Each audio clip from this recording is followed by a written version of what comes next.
උන්නක දවසක හිටියා වඳුරේ එයාට බඩ ගිනි වෙලා අම්බ කය බඩු පුරු ගත්තා.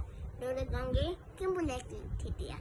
අම්බ කන වඩා එක කිඹුලට දැම්මා. ඒතකොට කිඹුලා කිව්වා අනේ මට මැටිකාර ඇටි වෙලා තියෙන්නේ. හරිම රායි අම්බ. ඒතකොට කිඹුලා කිව්වා වඳුරෝ මගේ හාමිනේ ඔයාව දකින්න ඕනේ. එන්න බැරිද අපි ගෙදර?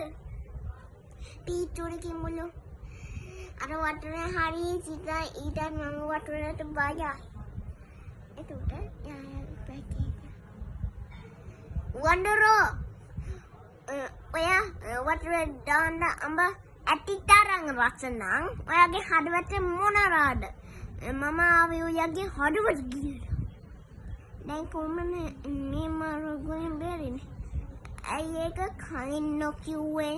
මගේ හදවත තියෙන්නේ අර ගාමුඩ බෙනේ. තවත් අපි හදවත බෙනේ කියනවා. එතකොට ඔව්ද හැබැයිට දැන් මොකද කරන්නේ?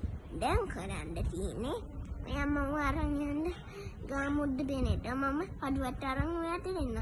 නංගම පස්සේ අනේ මූඩ කිඹුලෝ උඹ හිතුවද මම ඔයාගේ අම්මට අවුයි කියලා. දැන් අපේ යාළුකම් ඉවරයි.